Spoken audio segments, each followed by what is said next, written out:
Last night you closed your eyes and thought nothing happened until morning. You were wrong. Your brain didn't shut off. It didn't even slow down. It got busy in ways you were never meant to notice. You think of sleep as an off switch, a pause button, 8 hours of nothing. But the real answer is far stranger.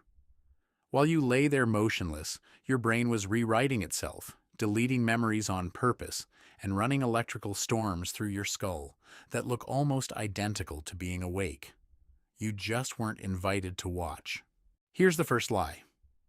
You think you fall asleep all at once. You don't. Parts of your brain fall asleep while other parts stay awake, watching. Neuroscientist Giulio Tononi has shown that sleep isn't a whole brain event at all. It's local. Small regions drift off one at a time, like lights going out room by room in a house, while other rooms stay lit. That's why you can sleepwalk. That's why a new parent can sleep through a thunderstorm, but wake instantly at a baby's whimper. One part of the house went dark. Another stayed on guard. Why would evolution build a brain that only half sleeps? Because full unconsciousness was never safe. For most of human history, closing your eyes completely meant a predator could end you before you opened them again. So your brain compromised. It found a way to rest most of itself while keeping a night watchman posted. You inherited that watchman. He's still on duty tonight, whether you asked for him or not. Now here's the second lie, and it's bigger.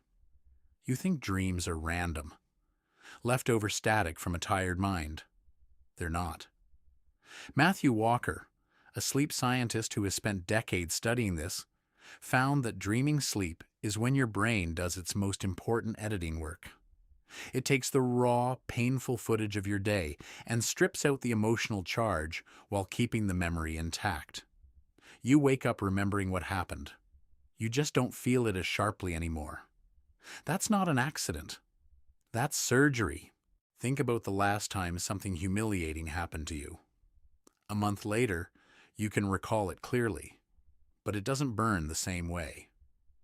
Your brain did that on purpose while you slept, without asking permission. It decided which feelings you were allowed to keep at full volume and which ones needed to be turned down.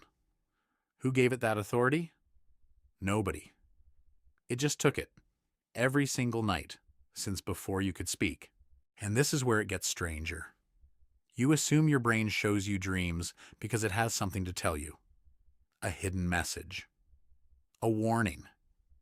But dreaming may not be about meaning at all. It may be about maintenance.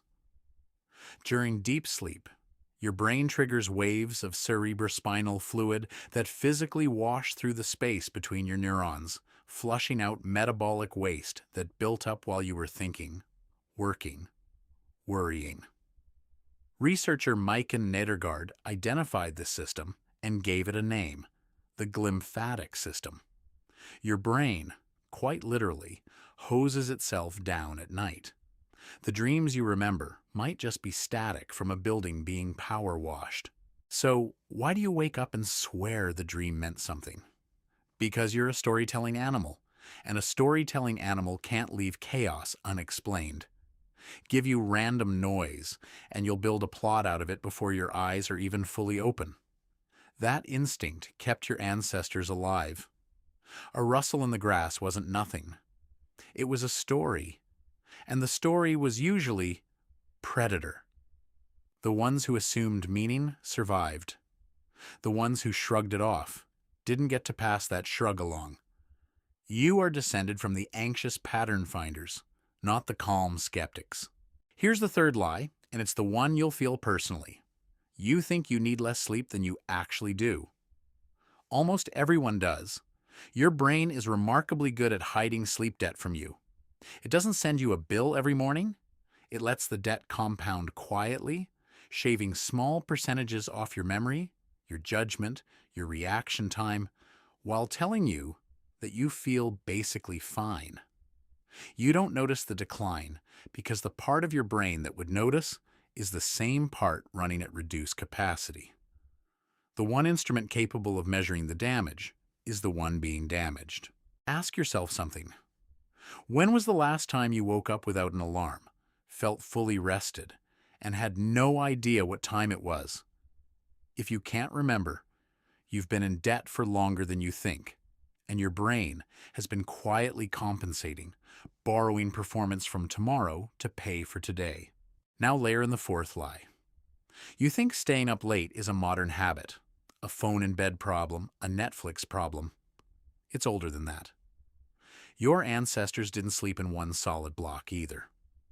Historian Roger Ekirch dug through centuries of letters, court records, and diaries and found that pre-industrial humans commonly slept in two segments, with an hour or two of quiet wakefulness in between, sometime around midnight.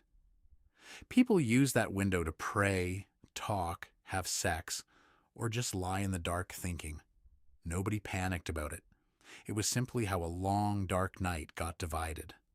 Then artificial light arrived, pushed bedtimes later, compressed the night into a single unbroken shift, and erased the middle window almost entirely. So if you've ever woken up at 3 in the morning and lain there convinced something was wrong with you, maybe nothing was. Maybe you were just doing what humans did for most of history, in a world that no longer has a place for it. Which brings you back to that watchman, the one part of your brain that never fully powers down. He was built to listen for footsteps outside a cave. Tonight, he's still listening, except the footsteps have changed. Now it's a notification buzzing on the nightstand, or a half-formed worry about tomorrow's meeting, or the blue glow of a screen convincing an ancient nervous system that the sun hasn't actually set. He can't tell the difference between a predator and a phone. To him, both are movement in the dark that deserves attention. So he keeps you a little more alert than you need to be, at the exact moment your body is trying to let go.